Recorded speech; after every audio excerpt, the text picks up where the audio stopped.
గత కొన్ని రోజులుగా టీటీడీ కొనుగోలు చేసే ఆవు నెయ్యి విషయంలో ఎన్డీడీబీ రిపోర్ట్స్ రావడం, ఆ రిపోర్ట్స్లో ఎక్కువగా కల్తీ ఉన్నదనే విషయం శ్రీవారి భక్తులందరికీ కూడా చాలా ఆందోళన కలిగిస్తుంది. వాళ్ళ మనోభావాలు కూడా దెబ్బతిన్నాయనేది మనకు తెలుస్తున్నదే. ఈ సందర్భంగా టీటీడీ తరపు నుంచి భక్తులందరికీ తెలియజేసేది ఏంటంటే, ఇప్పటికే చేయాల్సిన చర్యలన్నీ, అంటే ఆవు నెయ్యి తీసుకునే విధానంలో మార్పు, అలాగే స్వచ్ఛమైన ఆవు నెయ్యిని కొనుగోలు చేసే విధానం చేస్తున్నాము స్వచ్ఛమైన ఆవు నెయ్యిని. అలాగే ఆలయ పవిత్రతని కాపాడటానికి, అలాగే దోషాలని తొలగించడానికి ఆగస్టు 15 నుంచి 17 దాకా పవిత్రోత్సవాలని నిర్వహించిన విషయం మీ అందరికీ తెలుసు. ప్రస్తుతం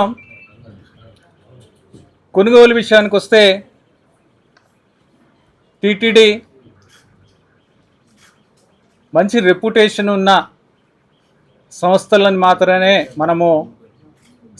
నుంచి మాత్రమే మనము ఆవు నెయ్యిని కొనుగోలు చేస్తున్నాము. ఆ రేట్లు కూడా రీజనబుల్ రేట్స్, అంటే ఏ రేటుకైతే మనకి స్వచ్ఛమైన ఆవు నెయ్యి రావడానికి అవకాశం ఉందో అలాంటి రేట్స్ ద్వారానే మనము కొనుగోలు చేస్తున్నాము. అది 475 రూపాయలు ప్రస్తుతానికి ఉన్న రేటు. రెప్యూటెడ్ సప్లయర్స్ ఎవరంటే మీకు తెలిసిందే. దాంట్లో నందిని ఒకటి, తర్వాత ఆల్ఫా మిల్క్ ఫుడ్స్ అని, ఇవి రెండు కూడా రెప్యూటెడ్ సప్లయర్స్. వీళ్ళు ఇచ్చిన సప్లైస్ కూడా ఆల్రెడీ శాంపుల్స్ని టెస్ట్ చేయడం జరిగింది ఎన్డీడీబీ ల్యాబ్లోనే. ఈ శాంపుల్స్ కూడా చాలా కరెక్ట్గా ఉన్నాయి. మీరు కూడా రిపోర్ట్స్ కూడా మీకు షేర్ చేస్తాము. అంటే ఈ యానిమల్ ఫ్యాట్కి సంబంధించి ఏవైనా కల్తీ ఉంటే ఎలా ఉంటాయి రిపోర్ట్స్, కల్తీ లేకుండా ప్యూర్గా ఉన్న స్వచ్ఛంగా ఉన్న ఆవు నెయ్యి రిపోర్ట్స్ ఎలా ఉంటాయనేది కూడా మీకు షేర్ చేస్తాను ఈ ప్రెస్ కాన్ఫరెన్స్ అయిపోయిన తర్వాత. ఎనేబుల్ అక్రిడిటెడ్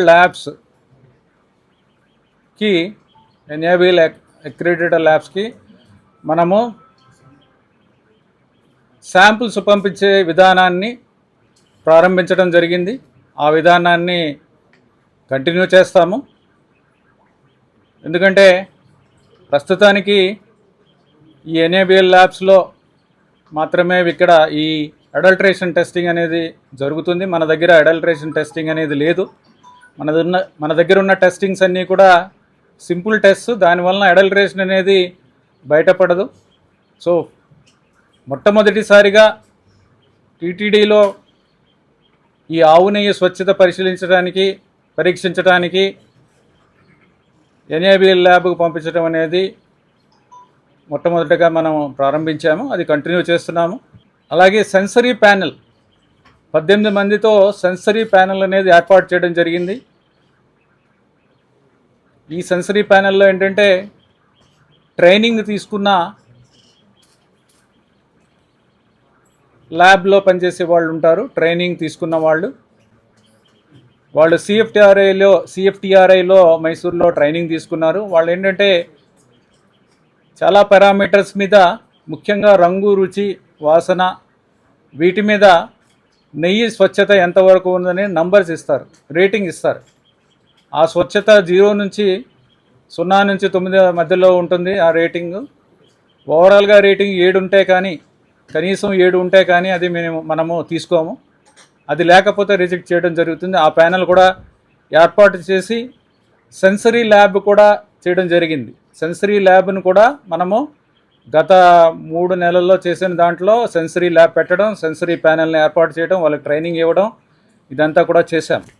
అలాగే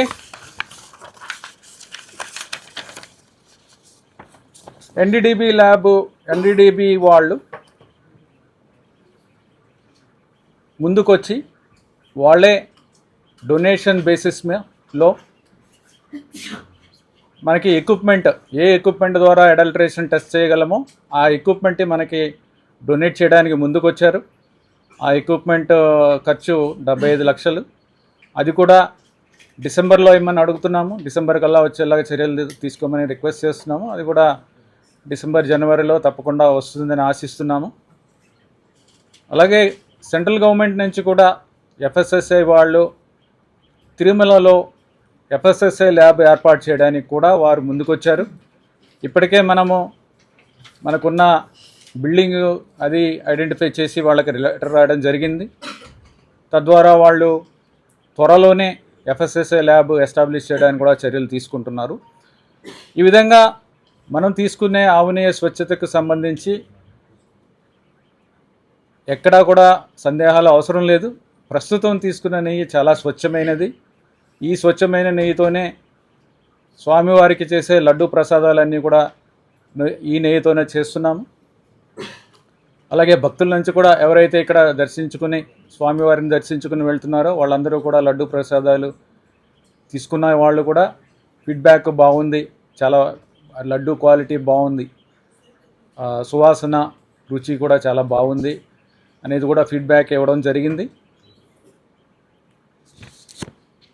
తర్వాత పవిత్రోత్సవాలు అనేవి ప్రతి సంవత్సరం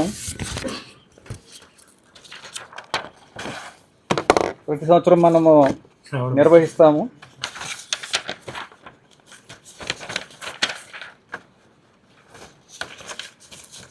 పవిత్రోత్సవాలు ఎందుకు చేస్తామంటే మనం ఆలయంలో నిర్వహించే అనేక కార్యక్రమాల్లో అధికారుల దగ్గర నుంచి కానీ, అర్చకుల వలన కానీ, భక్తుల వలన కానీ తెలుసో తెలియకో ఏమైనా దోషాలు జరిగితే ఆ దోష పరిహారార్థం శ్రీవారి ఆలయంలో పవిత్రోత్సవాలు అనేవి ప్రతి ఏడాది శ్రావణ మాసంలో నిర్వహిస్తాం. దాని ప్రకారమే ఆగస్టు 15 నుంచి 17వ తారీఖు వరకు పవిత్రోత్సవాలని 3 రోజుల పాటు నిర్వహించడం జరిగింది. దీంట్లో భాగంగా మొదటి రోజు పవిత్ర ప్రతిష్ట, రెండవ రోజు పవిత్ర సమర్పణ, చివరి రోజు పవిత్ర పూర్ణాహుతి నిర్వహించాము. ఇందులో భాగంగా మనం నోట్ చేసుకోవాల్సిన విషయం ఏంటంటే ఆలయంలో అన్నప్రసాదం పోటు, లడ్డూ పోటుల్లో పవిత్ర జలాలతో సంప్రోక్షణ చేయడం జరిగింది. ఆగస్టులోనే సంప్రోక్షణ చేయడం జరిగింది. దాని తర్వాత పోటులో వెలిసి ఉన్న శ్రీ కృష్ణస్వామి మూర్తులకు పవిత్రాలను కూడా సమర్పించడం జరిగింది. తద్వారా ఏవైనా దోషాలుంటే అవి తొలగిపోతాయి. దీని ద్వారా కల్తీ వలన వచ్చిన దోషం కూడా తొలగిపోయింది.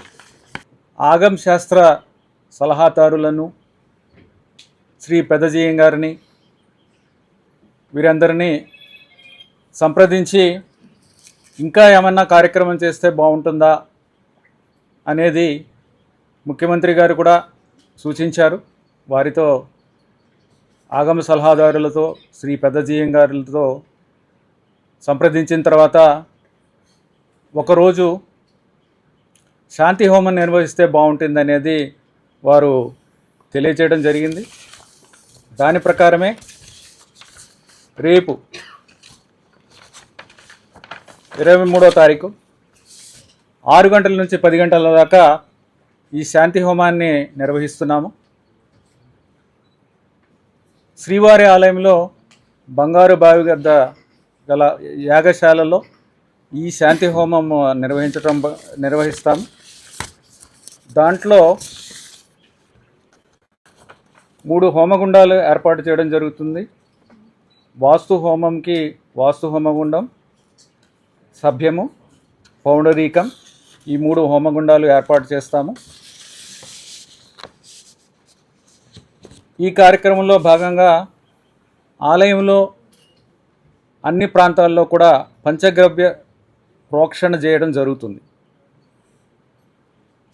ఈ కార్యక్రమం ద్వారా భక్తుల్లో ఉన్న అపోహలు తొలగి నిర్మల హృదయంతో స్వామి దర్శనం చేసుకుంటారని ఆశిస్తున్నాం.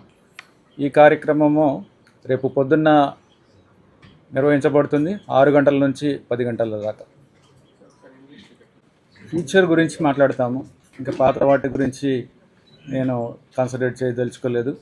భక్తుల్లో వాళ్ళకి ఉన్న ఆందోళన తొలగించాలని మాత్రమే ఈ ప్రెస్ కాన్ఫరెన్స్ పెట్టడం జరిగిందండి. వివరాలు కూడా నేను లాస్ట్ ప్రెస్ కాన్ఫరెన్స్లో అన్నీ చెప్పేశాను. సో ఇది మళ్ళీ మాట్లాడదాము, నేను చెప్పనట్లేదు, మళ్ళీ మాట్లాడదాం.